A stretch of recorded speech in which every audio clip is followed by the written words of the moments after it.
Could I have a dozen copies of The Sleeping Beauty by George Stennis, please? French's, thank you. Can I have 4 copies of Outside Edge, please? Could you send me up 4 copies of Dario Fo's Female Parts, please, if you've got them, thank you.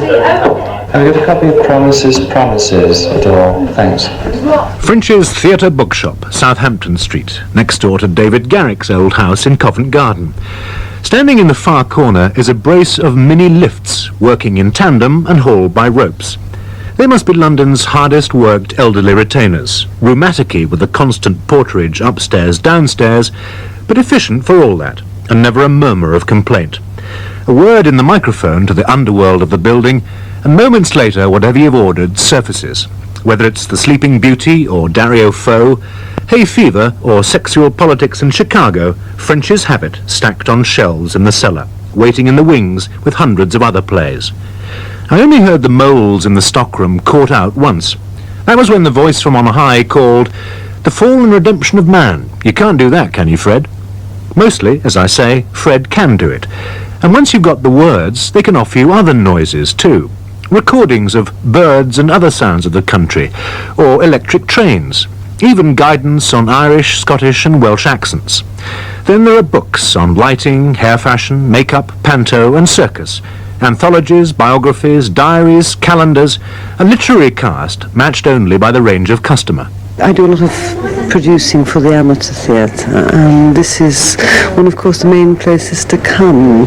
There's practically any title you want, or any new stuff that you want. One comes up here, has a browse round, spend all day, if you like, and get a few things. But at the moment, I've just come to collect some libretto and score for Godspell, which I'm putting on in February. Well, I live in Hong Kong, and I'm in England just for 2 weeks. Basically, I'm looking for Tom Stoppard's latest play, which is On the Razzle. We have several very good amateur clubs in Hong Kong, and we cover the whole gamut of plays, with the exception, I think, of actual Greek drama, but everything else just about we do. French's is a godsend for teachers too, including that nun over there in the grey habit. Was she looking for something spiritually uplifting? No, and I'm looking for this play actually for another nun who likes a humorous play, because they usually end these school concerts with a nativity play anyway, so she likes something a little different. Mind you, there's more than one way of interpreting a nativity play. The poised 8-year-old daughter of an actor friend of mine was cast as the innkeeper's wife in one. When she was asked loosely what she thought the play was about, she said, "Well, it's about this innkeeper's wife." Back in French's, what's the prep school master scouting for? 1066 and all that. So it's for the youngest boys, and just a kind of pantomime romp at the end of term. And the staff are going to be joining in with them, playing the chorus parts, and the boys will be playing the major roles. So we just see it as a little end-of-term frolic for the boys. Trusting soul. I see Molesworth Minor with the glint of anarchy in his eye, feeding the staff the wrong cues and closing the tabs in mid-chorus. French's isn't just a shrine for the amateur, of course. Professional actors have their entrances and their exits too, appraised by Chief Sales Assistant Martin Phillips. I always keep a list of people I haven't seen before, people like Robert Morley, Susan Hampshire, Clive Francis, Claire Bloom, Andrew Cruikshank, Anton Rogers, Charles Marovitz, Paul Daneman, Mark Winter, John Standing, even Michael Jackson, the pop singer, came in for some Stanislavski books the other month. And so the credits roll. The shop itself is discreetly untheatrical. Panelled walls, a splash of red velvet here and there, bookshelves fringed with coloured prints of Lacey's dramatic costumes. Lacey's was the firm Samuel French took over in 1872 when he moved here from New York, largely for the sake of his health. His passion for published plays is echoed, generations later, by Martin Phillips. With him and French's, it was love at first sight. I have a mania for collecting plays and theatre books, mainly plays, and I was off to the Drury Lane Theatre one night and happened to be walking past here and came to look in the window. It was 7 o'clock at night, and what should I see? A rare occurrence, but they'd been turning out some old plays and they were waiting out there for the dustman or the salvage to collect. And I looked at them and thought, oh crumbs, they're going straight out to the salvage. How I'd love those for my collection. And with that the caretaker came out. I spoke to him, explained my problem. I couldn't carry them with me as I was going to the theatre, and he said, all right, I'll put them aside for you. You come and pick them up as soon as possible. I got into conversation with some of the directors here when I did, and they said, well, we might have a vacancy here in time if you'd like to leave your name. And within a couple of months I was here. But caring isn't enough. With the occasional customer, you'd need to be a clairvoyant. We also get some very peculiar requests where people have tried to rearrange the title, and you have to be one step ahead of them.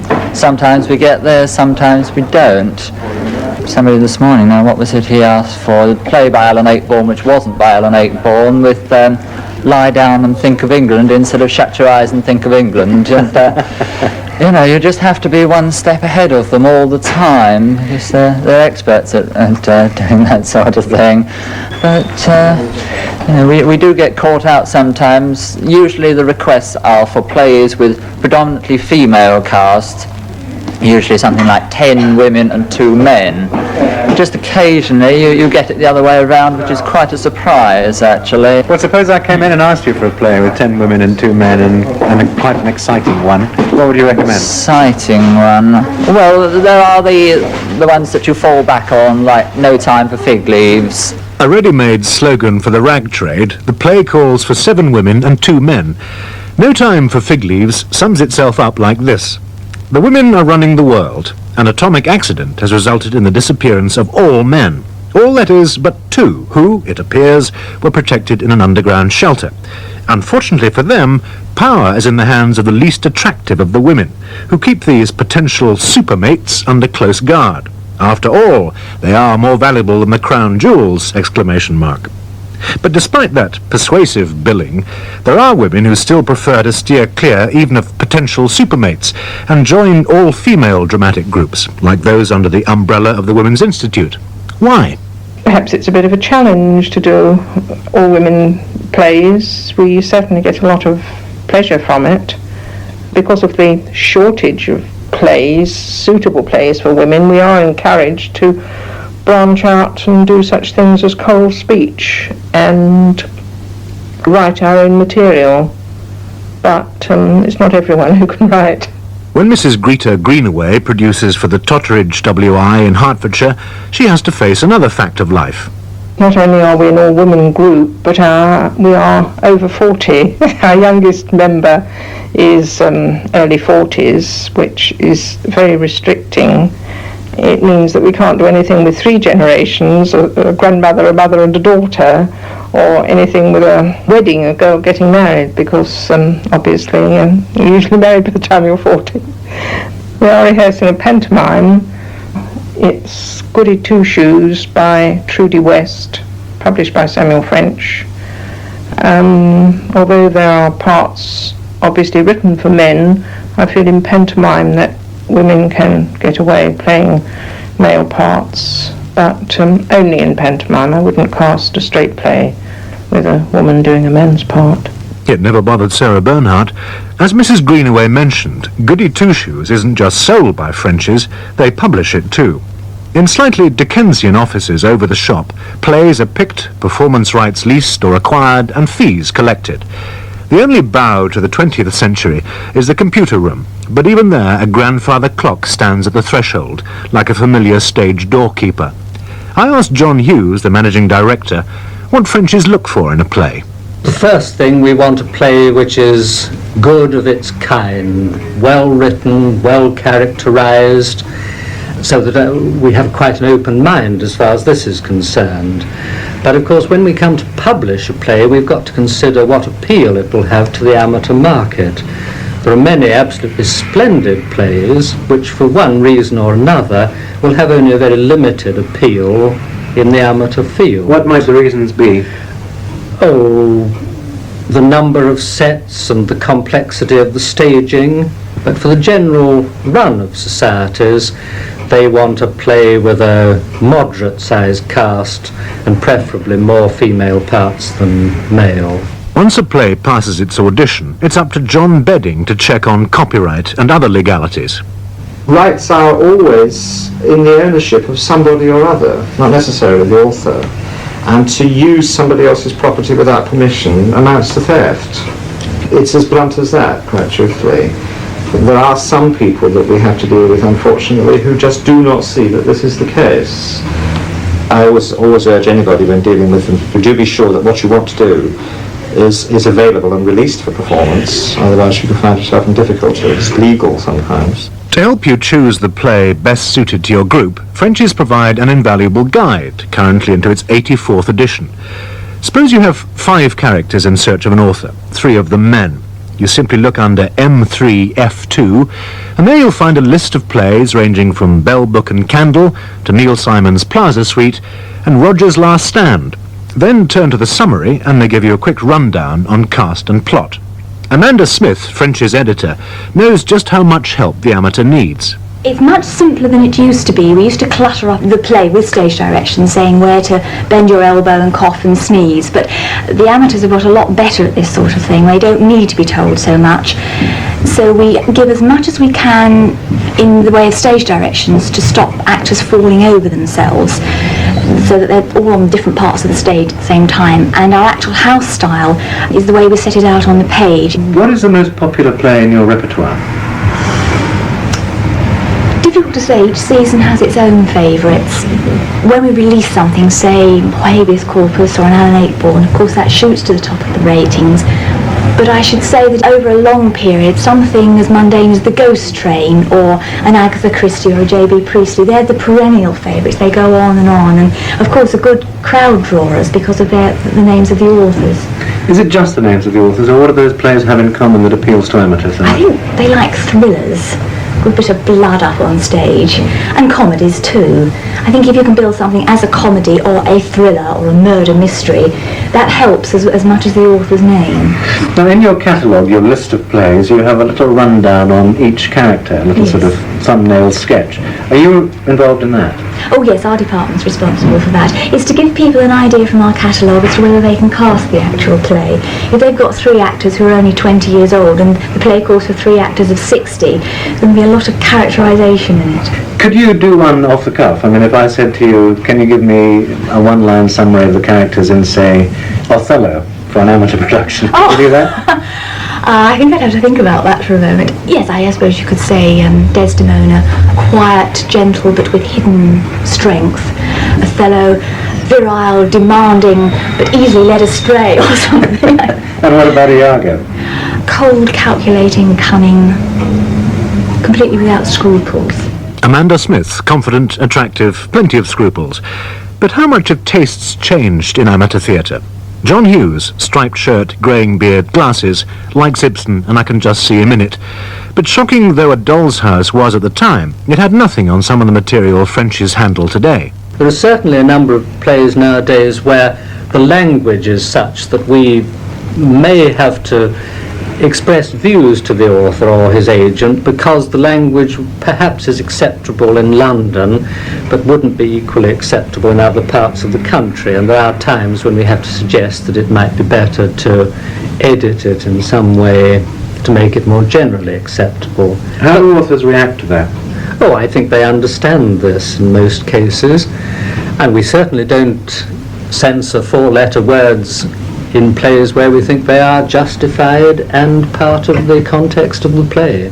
What sort of plays are we talking about? I think possibly one that comes to mind is Equus, which does call for stage nudity, and the author is quite specific that he wants the couple to be nude because it's very essential to the play. And this is done quite a lot, mainly by what we would call the more ambitious societies, usually those who have their own theatre, so that the vicar isn't going to be worried about it being, on the church hall kind of thing. But that springs to mind. So how do you describe Equus in your catalogue? You obviously have to warn them that there's nudity involved. I don't think we do in the synopsis. I think that comes to them when they read it. I wonder how that would go down at the Totteridge WI. Not all the plays on French's books are classics or sleek West End successes, of course. Some have been submitted directly to the company, chiefly with amateurs in mind. Norman Robbins earns his living as an actor, but with his playwright's hat on, how does he set about quickening that amateur heartbeat? I like a laugh, and I think most amateur audiences like a laugh. And when I'm writing, particularly for the amateur people, I know what their problems are because I was an amateur myself for a long time. Most amateurs have a limited space. They can't have vast sets, huge wing space, flying scenery, all the rest of it. They generally have a church hall, which means a box set. They haven't room for manoeuvring furniture about, so I keep my furniture to a minimum, my props to a minimum. The characters I try to make believable. They may be ridiculous, but I try to make them believable. And all the amateur groups that I've worked with and the hundreds of letters I get every year from various groups say how much they've enjoyed playing the parts. For a closer look at the formula, I ordered any popular play by Norman Robbins. The old retainers in the corner of the shop braced themselves yet again to scale the sheer north face of French's. Can I have one copy, please, of Tomb with a View, French's? As it turned out, the Tomb family were a brood of harpies, by the Munsters out of the Borgias. One thinks he's a werewolf, another is convinced he's Julius Caesar. They live in a house like Miss Havisham's and hurtle on and off stage as though propelled by a revolving door. The plot, which hinges on a will, claims more lives than the Battle of the Somme, and no, I won't tell you who done it. What Norman Robbins has done is to pour several theatrical traditions into the blender, including panto, melodrama and music hall, and whip with gusto. It's a pure spoof of all the, shall we say, Agatha Christie old dark house type things. I mean, it is a spoof. It's not meant to be taken seriously, although some people think it should be. Has the play made you any money? Yes, a great deal of money. I've been very, very fortunate.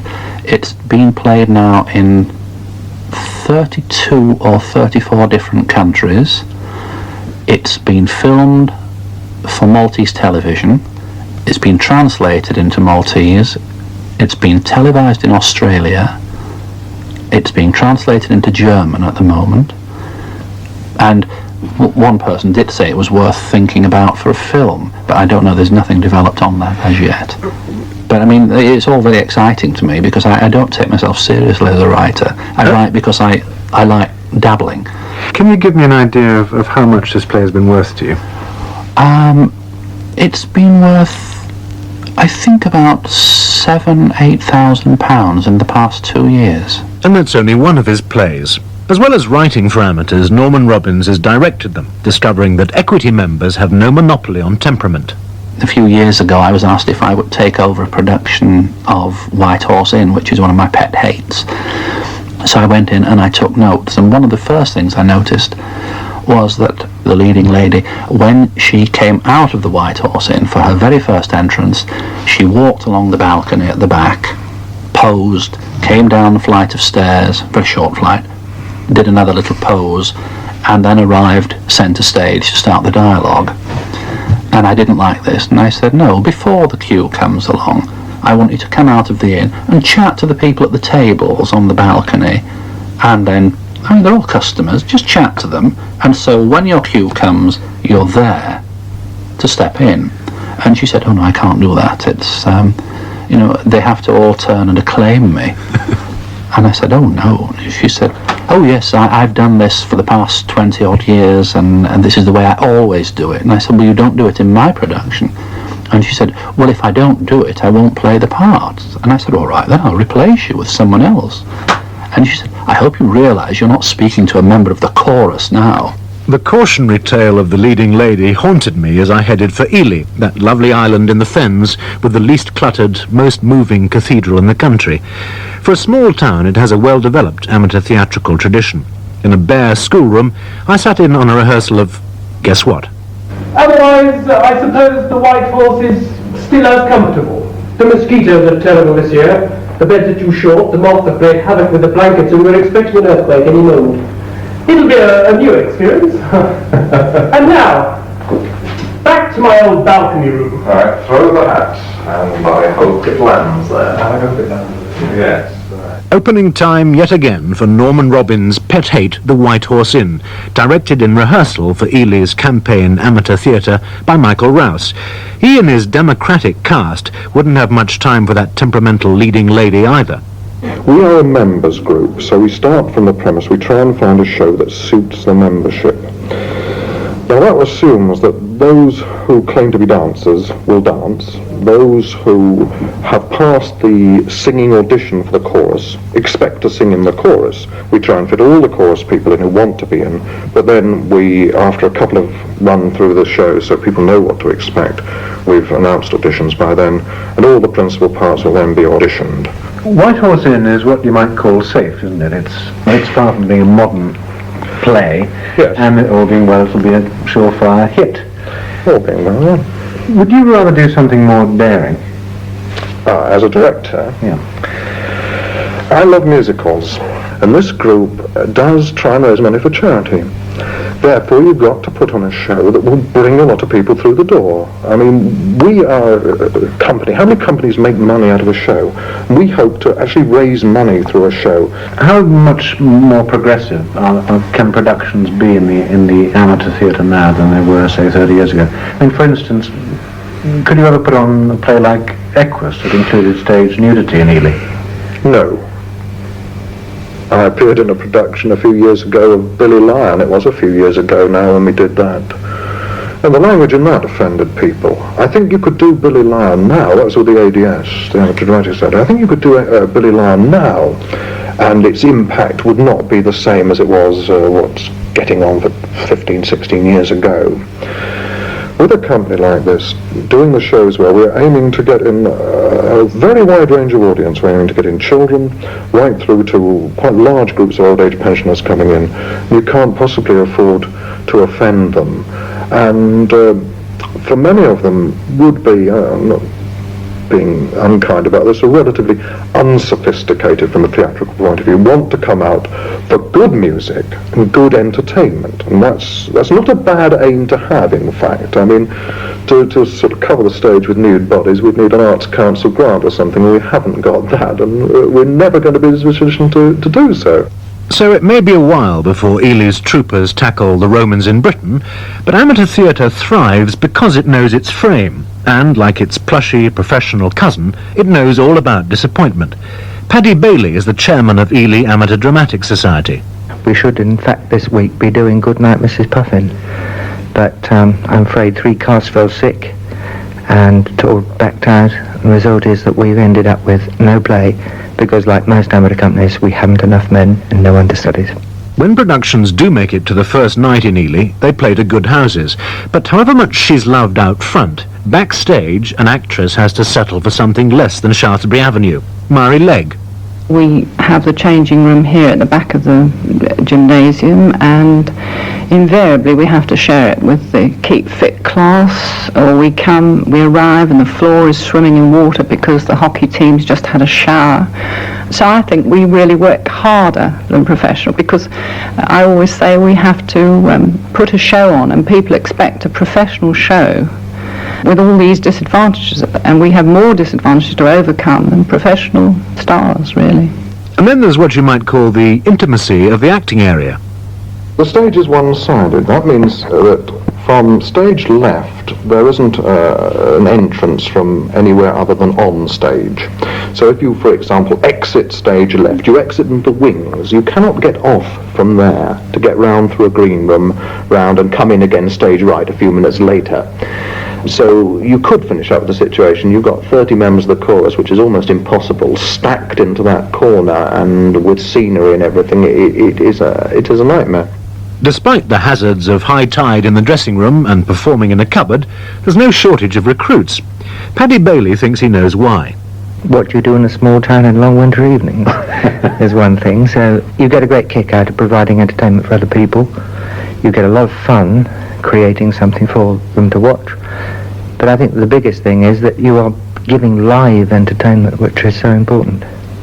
Have you ever wanted to turn professional? Almost did, when I came out of the forces in 47, 48. But by then, unfortunately, various circumstances made it necessary for me to come back to Ely. So I've been very lucky, because I probably would still be sweeping up and finding bits as assistant stage manager. So you've no regrets? No, because I have played, and apart from choreographing a ballet, have produced every aspect of theatre that's been going, including the first performance of Ben Jonson's Masque Oberon since 1605, which I did for the Cambridge Festival.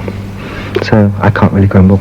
Nobody else seems to either. 5 nights a week they're prepared to give it in return for what it gives them. I was in Midsummer Night's Dream as a fairy when I was about 9, and I had first had grease paint on my face, and when I looked at myself in the mirror I thought, that's what I want to do. What sort of satisfaction does it give you then?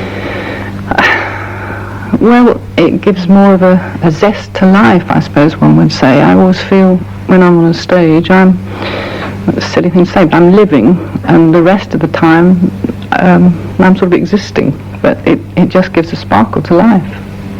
When you've got a full house and they're really with you, what does it feel like?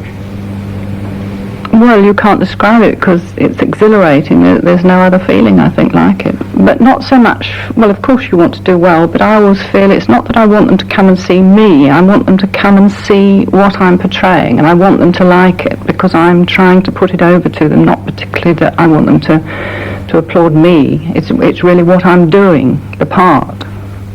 It's because you can create something from a printed page.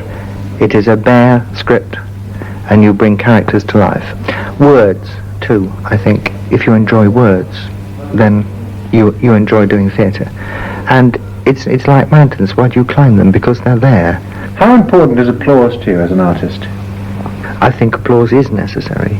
It is the measure by which you gauge how much the audience have enjoyed your performance. It's very nice to be stopped in the street afterwards and, be told, but you can only tell whether you've scored any kind of success by the applause at the end of the performance. But what about the feeling it gives you personally? Oh, terrific. There's no two ways about that.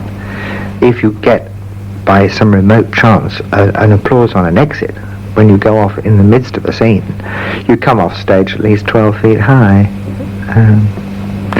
The rest of the others may spit a bit, but personally it does you the world of good. French's staff back in Covent Garden would go along with that. Several of them have earned the odd ripple in their time, which is why they're always happy to help a group in trouble. Encore John Bedding. Very often a company will have a show right up to the point of production, then the leading lady will fall sick, for example. So they get onto us and they say, what other companies have done this show recently, and then we do some research and give them all the help we possibly can to find somebody who may be able to step in and take over the part. In actual fact, I have done that myself. I went into a production years and years ago where somebody fell sick and we couldn't find anybody, so I said in a foolish moment, right, I'll do it, and did it with a book. Meanwhile, Martin Phillips, gingery beard, glasses, scholarly type, who's at the sharp end of French's in the shop, has no need of the book. He's already word perfect for, no, it can't be. Not again. Well, at the moment I'm doing White Horse Inn, and I've got a nice little character part of the Emperor, Franz Joseph, and that. You would like to give us a sneak preview, I suppose? There's a very nice recitation in it. It's Franz Joseph as an elderly man giving a piece of advice to the proprietress of the White Horse Inn. You want to hear that? That's up to you. Yes, I do. In this fickle world today, all things change and pass away. Even love, they say, may grow cold. Happiness is hard to find, yet shall fate too long unkind bring you peace of mind when you're old. Prudence all in vain may preach, that which time alone can teach, though the joys of which we dream always seem out of reach. Failing love and happiness, be content with something less. Wait and face the world meanwhile with a smile. Goodbye, goodbye, I wish you all a last goodbye. Goodbye, goodbye, I wish you all a last goodbye.